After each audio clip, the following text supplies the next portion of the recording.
ओम नमः सिद्धेभ्यः। नमो अरिहन्ताणं, नमो सिद्धाणं, नमो आयर्याणं, नमो वज्रायाणं, नमो लोये सौसाहूणम्।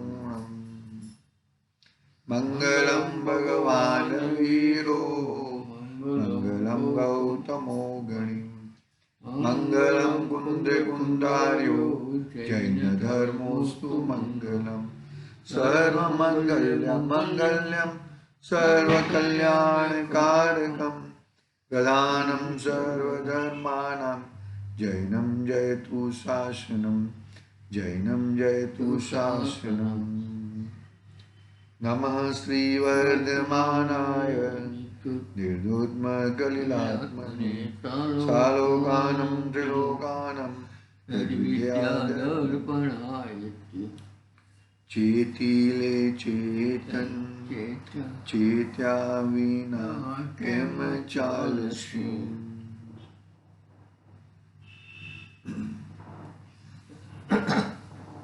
रत्नकरण सावकाचार्य समर्थ आचार्य देव द्वारा रचित महान ग्रंथ अपने सामने विराजमान है।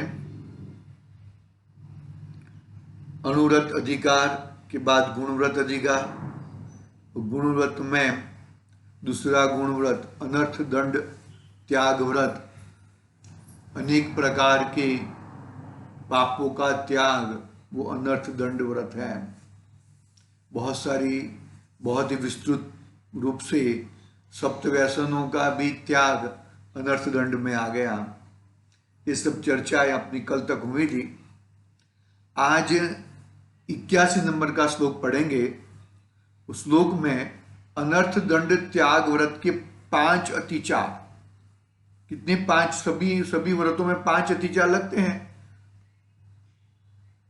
तो ज्ञानी परमात्मा उसके ऊपर क्या करते हैं, उसको अतिचार लगने देते नहीं है। ऐसे 81 नंबर का श्लोक पढ़ेंगे आज। क्या कहते हैं देखो, अब अनर्थ दंड त्याग के 5 अतिचार कहने वाला श्लोक कहते हैं। क्या कहा? अनर्थ दंड त्याग व्रत के 5 अतिचार कहने वाला श्लोक 81 नंबर का श्लोक है। कंदर्पम कौत्युकुच्चम मोक्ष मति प्रसादनम पंच असमीक्षम चाधिकरणम व्यातीतयो नर्थदंड करिद्वेरते। क्या कहते हैं? कुरुद्वीरते, अनर्थ दंड कुरुद्वीरते। क्या कहते हैं? यहाँ पे पढ़ते हैं हम।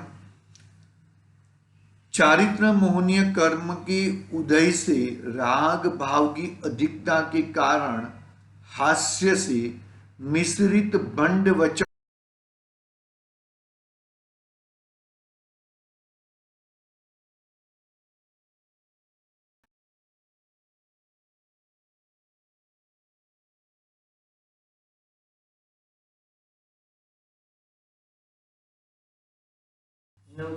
स्त्रीवेद, पुरुषवेद और नपुंसक वेद, जो 9 कषाय, इसमें हास्य भी कषाय है और अनंतानुबंधी होने से हास्य भी अनंतानुबंधी होता है, अप्रत्याख्यान होने से हास्य भी अप्रत्याख्यान होता है।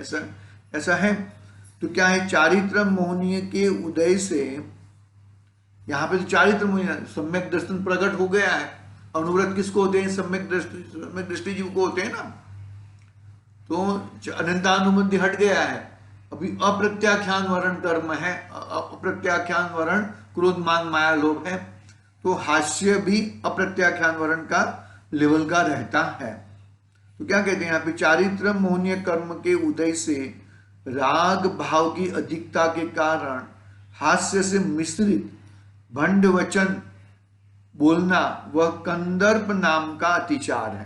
कंदर्प मतलब इस प्रकार के वचन, हास्य से ऐसे वचन बोलता नहीं, मतलब नहीं बोले हंस हंस के बोलते हैं, मैंने तो मजाक से कहा तेरे को, ऐसे मजाक वाले शब्द अनर्थ मजाक वाले शब्द बोलते हैं तो उसको अनर्थ दंड व्रत का त्याग नहीं है, मतलब उसका व्रत नहीं है ऐसा। कंदर्प नाम अतिचार एक। दूसरा, तीव्र राग के उदय से हास्य रूप बंड वचनों को सहित सहित काया की खोटी चेष्टा निंद्य करना व कोतकुच्च कोतकुच्च नाम का दूसरा अतिचार है। तीसरा, बिना प्रयोजन सार रहित बहुत बकवाद करना व मुखर्य नाम का अतिचार है। तीसरा। चौथा, प्रयोजन रहित बहुत अधिक मन वचन काया की प्रवृत्ति करना व असमीक्षाधिकरण कहलाता है। राग द्वेष बढ़ाने वाले काव्य, श्लोक, कवित, छंद, गीतों का स्मरण करना वह मन असमीक्षाधिकरण कहलाता है। पाप कथा द्वारा दूसरे के मन वचन काय को बिगाड़ने वाली खोटी कथा कहना वह वचन असमीक्षाधिकरण है। बिना प्रयोजन गमन करना, उठना, बैठना, दौड़ना, पटकना, फेंकना, फल पत्र, पुष्प आदि छेदन भेदन विदारण करना तथा अग्नि, विष, क्षार आदि देना वह काय असमीक्षाधिकरण नाम का अतिचार है। क्या कहा? वह काय समीक्षाकरण, वचन, मन, वचन और काया असमीक्षाकरण, प्रयोजन रहित बहुत अधिक मन वचन काया की प्रवृत्ति करना। कोई प्रयोजन नहीं है और वो प्रयोजन रहित अधिक मन वचन काया की प्रवृत्ति करना, वो असमीक्षाधिकरण, मतलब मन असमीक्षाधिकरण, वचन असमीक्षाधिकरण और काय असमीक्षाधिकरण नाम का अतिचार है। आगे, जितने भोग उपभोग से प्रयोजन सधे उससे अधिक बिना प्रयोजन का अति संग्रह करना वह अति प्रसाधन नाम का अतिचार है। कितने कहे? टोटली 5 कहे। कंदर्प, हास्य से बहुत मतलब बोलना, कोई वो मिश्रित भंड वचन बोलना, वो कंदर्प कहा। तीव्र राग, छोटा राग कहा, कम राग कहा, और यहाँ पे तीव्र राग के उदय से हास्य रूप मिष्ट वचन बोलना, वो कोतकुच्च। और तीसरा, बहुत सार बिगर, कोई काम नहीं है फिर भी बकवास करते रहना, वो मुखर्य। वो 3 हुए। और असमीक्षाधिकरण के 3 अलग कहे। मन असमीक्षाधिकरण, वचन असमीक्षाधिकरण और काय असमीक्षाधिकरण। ऐसा करके मन वचन काय के वो तीन कहे, मतलब वो एक है एक, लेकिन मन का अलग, वचन का अलग और काय का अलग। फिर वो 4 हुए। और 5वां, अति प्रसाधन यानी कि भोग उपभोग के प्रयोजन सदे उससे अधिक बिना प्रयोजन का अति संग्रह करना, वो अति प्रसाधन नाम का अतिचार है। बराबर? इस प्रकार 5 अतिचार सम्यक दृष्टि जीव उसको लगाता नहीं है, अपने जीवन में वो उसको त्याग रहता है। हाँ, इस प्रकार अनर्थ दंड व्रत के 5 अतिचार कहे वे त्यागने योग्य है। अंतिम कहा ना, अति प्रसाधन यानी कि क्या कहा? देखो, भोग उपभोग के प्रयोजन सदैव, बहुत सारी चीज इकट्ठा करके रखो। क्या करते हैं ना, ये मानो कि कैरी की सीजन में है, फ्रीजर में भर के रख देने का, वो इकट्ठा करके। तो भोग उपभोग के प्रयोजन सधे अधिक बिना प्रयोजन अति संग्रह करना, ज्यादा करके संग्रह करना, वो अति प्रसाधन नाम का अतिचार है। इस प्रकार 5 अतिचार त्यागने योग्य है। कौन कौन त्यागता है? सम्यक दृष्टि जीव त्यागता है। अभी तीसरा, अब भोगोपभोग परिमाण व्रत, गुण व्रत का तीसरा पद है ना, गुणव्रत के कितने कितने भेद थे? 3 भेद थे, दीर्घ व्रत, अनर्थ दंड व्रत और भोगोपभोग परिमाण व्रत। ऐसे 3 व्रत। अभी अभी 2 व्रत की तो बात हो चुकी। दीर्घ व्रत की पहले बात दिशा होगी, बाद में अनर्थ दंड व्रत की बात पूरी हो गई। अभी भोगोपभोग परिमाण व्रत, मतलब भोग उपभोग में परिमाण करता है कि मुझे बस इतना चाहिए इतना चाहिए, ऐसा कहने वाला 8 श्लोक है। उसके भी 8 श्लोक है। अनर्थ दंड व्रत के भी 8 श्लोक थे और अभी ये भी भोगोपभोग की कहने के भी 8 श्लोक कहते हैं। इसमें 82 नंबर का पहला श्लोक पढ़ते हैं। देखो क्या कहते हैं, अक्षार्थानाम परिसंख्यानाम भोगोपभोग परिमाणम अर्थवतामप्यवधो रागरतिनाम तुनुकृत्यै। तो क्या कहते हैं यहाँ पे, 5 इंद्रियों के प्रयोजनवान विषयों में जो राग रूप आसक्ति भाव है उसे घटाने के लिए सीमा बांधना, सीमित करना वह भोगोपभोग परिमाण नाम का व्रत है। क्या कहा, 5 इंद्रियों के प्रयोजनवान विषयों में जो राग रूप आसक्ति भाव है उसे घटाने के लिए सीमा बांधना, सीमित करना वह भोगोपभोग परिमाण नाम का व्रत है। भावार्थ क्या कहते हैं, संसारी जीवों को इंद्रियों के विषयों में बहुत राग रहता है। उस राग के कारण व्रत, संयम, दया, क्षमा आदि समस्त गुणों से परांगमुख हो रहा है। अतः जो अणुव्रत व्रतों का धारी गृहस्थ है वह हिंसा, असत्य, चोरी, परस्त्री सेवन, अपरिमाण परिग्रह से उत्पन्न जो अन्याय के विषयों में प्रीति है उसका त्याग कर देने से व्रती हो गया है। अब न्याय के विषयों को भी तीव्र राग के का कारण जानकर उनसे अरुचि हो जाने से राग की आसक्ति घटाने के लिए अपने प्रयोजनवान इंद्रियों के विषयों में भी परिमाण करना वह भोगोपभोग परिमाण नाम का गुणव्रत है। व्रती जीवों को इंद्रियों के विषयों में निरलघर प्रवृत्ति को रोककर भोगोपभोग परिमाण करना महान संवर का कारण है। क्या कहा कि संसारी जीवों को 5 इंद्रियों के प्रति राग बहुत रहता है। भोगोपभोग से क्या करना चाहता है कि वो 5 इंद्रियों को अस्त-पस्त रखना चाहता है। ये खाऊंगा, इसका बार बार खाऊंगा तो उससे मेरी इंद्रियां मजबूत रहेगी। बरोबर है। कौन से इंद्रिय, रसना इंद्रिय, स्पर्शन इंद्रिय, रसना इंद्रिय, घ्राण, चक्षु और कर्ण इंद्रिय, इस प्रकार की 5 इंद्रियां, तो उसके ऊपर राग बहुत रहता है, सभी जीवों को रहता है। तो संसारी जीवों को इंद्रियों के विषय में बहुत राग रहता है। उस राग के कारण, देखो क्या क्या उसके राग के कारण, 5 इंद्रियों के राग के कारण, रसना इंद्रिय के राग के कारण व्रत, संयम, दया, क्षमा आदि समस्त गुणों से परांगमुख हो रहा है। क्या कहा, वो जो 5 इंद्रियों के विषयों के कारण, उसमें राग के कारण व्रत नहीं होते हैं, संयम धारण नहीं कर सकता, दया नहीं दे सकता है, क्षमा नहीं कर सकता, आदि समस्त गुणों से परांगमुख हो रहा है। वो सबसे परांगमुख हो रहा है। क्यों परांगमुख हो रहा है? क्योंकि भाई वो उसको इंद्रियों पे बहुत लगाव है, इंद्रियां और भी मजबूत करना चाहता है, इसके कारण वो ये सब कर सकता नहीं है।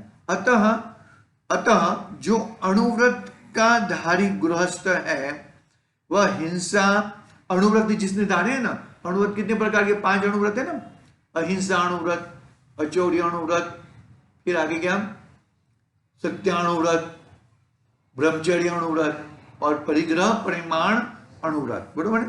तो अतः परिग्रह, हिंसा, झूठ, परिग्रह, ये બધું કઈ હોય તો એ क्या તફાવત? हाँ, 5 महाव्रत। 5 महाव्रत नहीं, महाव्रत तो मुनिराज को होते हैं, अणुव्रत श्रावक को होते हैं। तो ये श्रावक के अणुव्रत में अपरिग्रह नहीं रहता है। श्रावक परिग्रह परिमाण मतलब परिग्रह को कम कर सकता है। अपरिग्रही तो मुनिराज ही हो सकते हैं। अपरिग्रही तो मुनिराज के अलावा और कोई हो सकता नहीं है। धन्य मुनिराज ही होते हैं। तो क्या कहा यहाँ, अतः जो अणुव्रतों का दारी गृहस्थ है वह हिंसा, असत्य, चोरी, परस्त्री सेवन, परिमाण, अपरिमाण परिग्रह से उत्पन्न जो अन्याय के विषयों में प्रीति है उसका त्याग कर देने से व्रती हो गया है। अब न्याय के विषयों को भी तीव्र राग का कारण जानकर उनसे अरुचि हो जाने से राग की आसक्ति घटाने के लिए अपने प्रयोजनवान इंद्रियों के विषयों में भी परिमाण करना वह भोगोपभोग परिमाण नाम का गुणव्रत है। व्रती जीवों को इंद्रियों के विषयों में निरलगर प्रवृत्ति को रोककर भोगोपभोग का परिमाण करना महासंवर का कारण है। संवर यानी के सम्यक दर्शन का कारण, संवर यानी कि धर्म का कारण है। भोगोपभोग, ज्यादा भोगोपभोग करने से गड़बड़ हो जाती है। बहुत ही विचार करके अपने को पैर रखने चाहिए। अभी आगे बोलते हैं कि भोग किसे कहते हैं और उपभोग किसे कहते हैं। हमने पहले पढ़ा था, भोग किसे कहते हैं कि जिसको एक बार भोगा जाए वो भोग है, और जिसको बार बार भोगा जाए उसको उपभोग कहते हैं। वो श्लोक 83 नंबर का श्लोक पढ़ते हैं हम यहां से। भुक्त्वा परिहात्वो भोगो भुवत्वा पुनश्च भोक्तव्यम् उपभोगो शन वसन प्रभूति पंचेंद्रियो विषय। देखो क्या कहते हैं, जो एक बार भोग करने के बाद फिर त्यागने योग्य हो जाता है वह भोग है, और जो भोगने के बाद फिर भोगने योग्य रहता है वह उपभोग है। भोजन आदि 5 इंद्रियों की विषय भोग है तथा वस्त्र आदि 5 इंद्रियों के विषय उपभोग है। मतलब कपड़े हम धो के बार बार पहनते हैं, बराबर है। और भोजन तो एक बार भोजन ले लिया तो वॉमिट हो गया, तो वॉमिट को भी देखने को भी जी करता नहीं है, मतलब उसको वो उपभोग नहीं है। खाना वो उपभोग नहीं है, और कपड़ा इत्यादि हो वो उपभोग है, खाना वगैरह भोग है। ऐसा भावार्थ। जो पदार्थ एक बार ही भोगने में आते हैं और फिर भोगने में नहीं आते वे भोग है, तथा जो पदार्थ बार बार भोगने में आते हैं वे उपभोग है। जैसे भोजन अनेक प्रकार का एक बार ही भोगने में आता है। कपूर, चंदन आदि का विलेपन, पुष्पमाला, इत्र, फुलेल, मेला, कौतुक, इंद्रजाल आदि, स्तवन के गीत, शब्द आदि एक बार ही भोगने में आते हैं। वे 5 इंद्रिय के विषय भोग कहलाते हैं। और जैसे वस्त्र, आभरण, सिंहासन, पलंग, महल, बाग, वादित्र, चित्राम इत्यादि बार बार भोगने में आते हैं वे उपभोग कहलाते हैं, उपभोग है। जो भोग और उपभोग दोनों का परिमाण करता है उसके भोगोपभोग परिमाण व्रत होता है। भोगोपभोग परिमाण व्रत होता है। अब जो परिमाण करने योग्य नहीं है किंतु जीवन भर के लिए त्याग करने योग्य है उन्हें बताने वाला श्लोक कहते हैं। जो परिमाण करने योग्य नहीं है किंतु जीवन भर के लिए त्याग करने योग्य है उन्हें बताने वाला श्लोक कहते हैं। देखो 84 नंबर का श्लोक क्या है।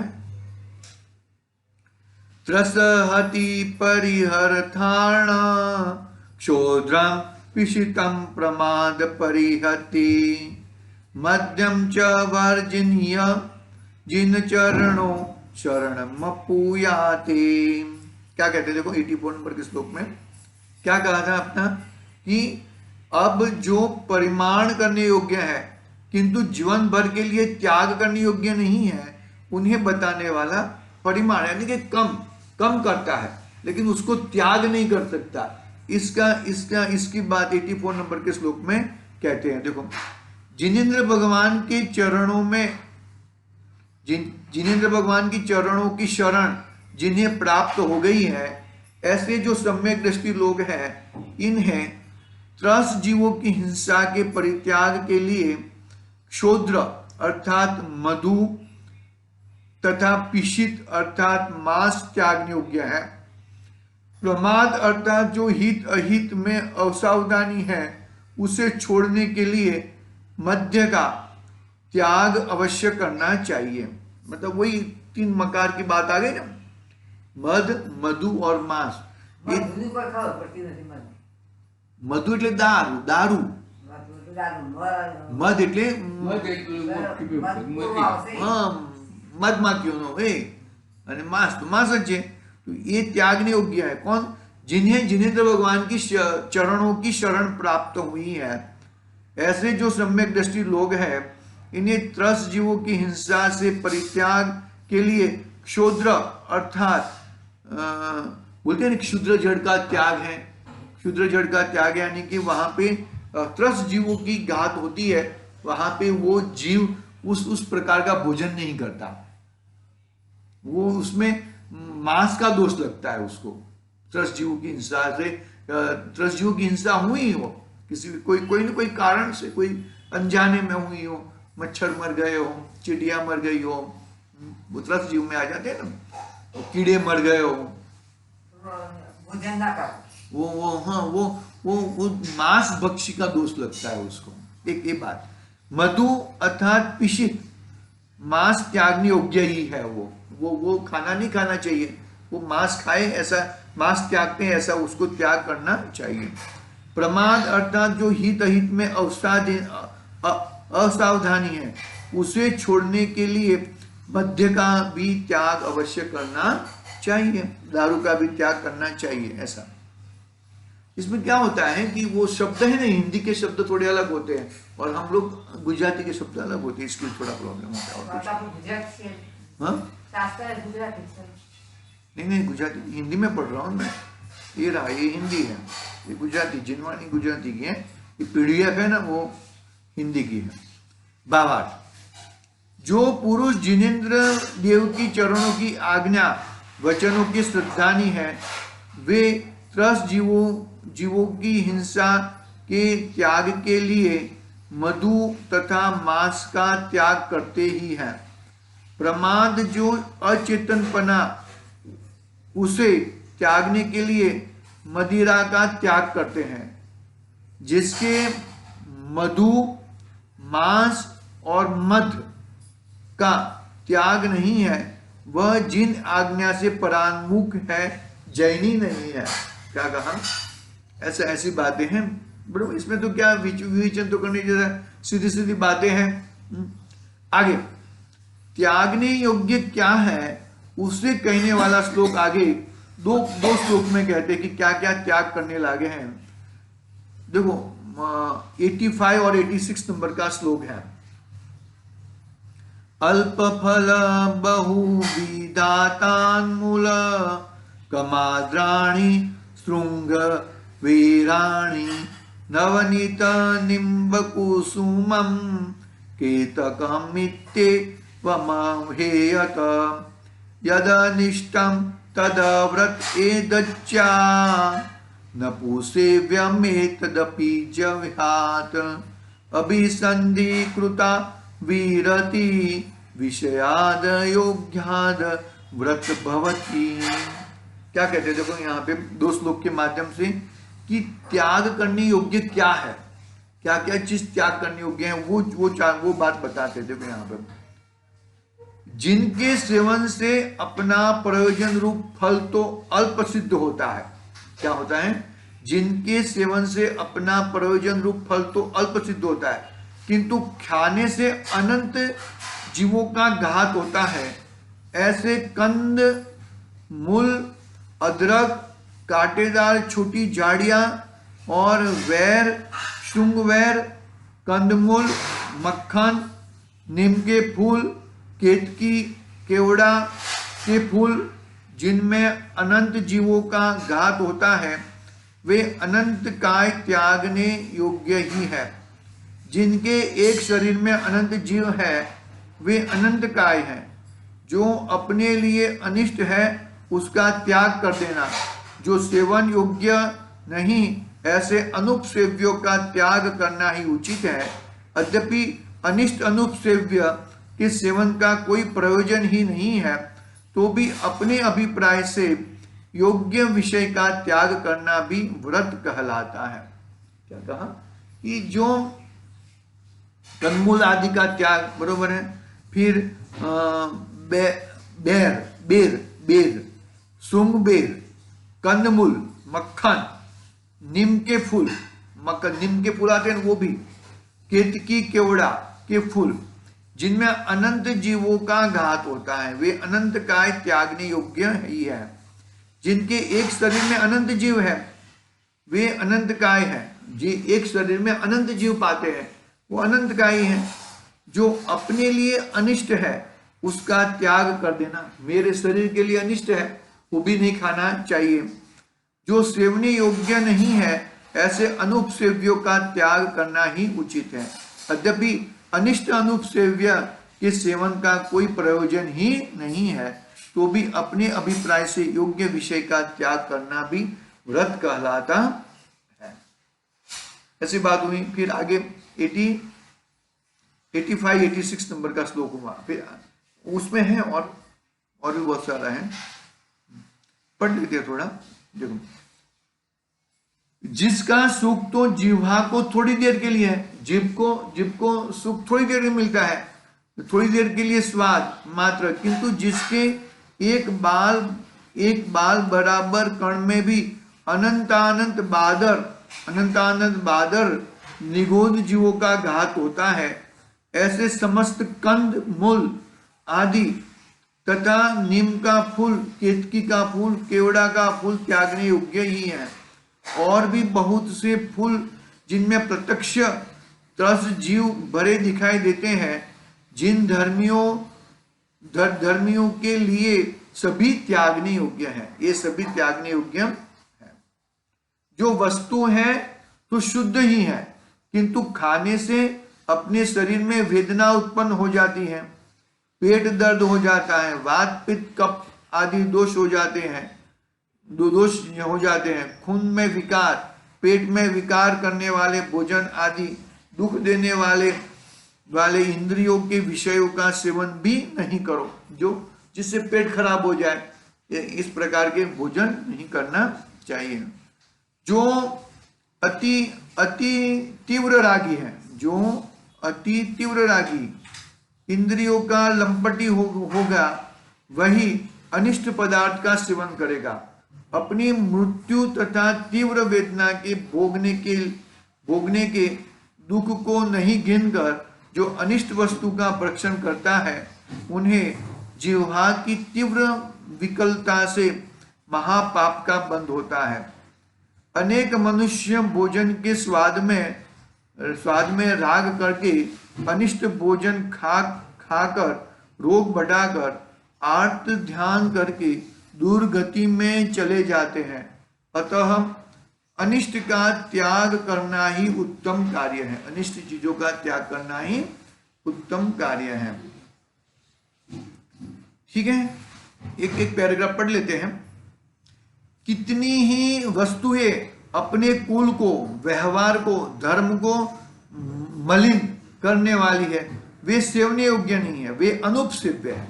शंख, हाथी का दांत, केश, मृगमद, कस्तूरी, गोलोचन इत्यादि से स्पर्शित हुआ भोजन, जल सेवन करने योग्य नहीं है।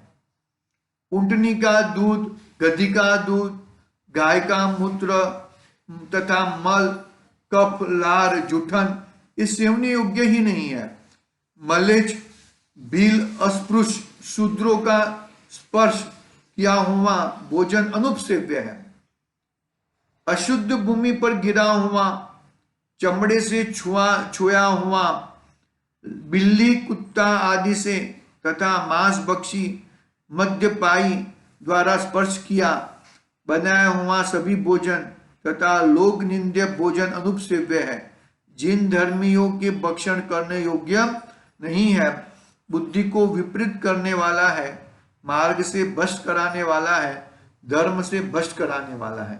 इस तरह के अपने को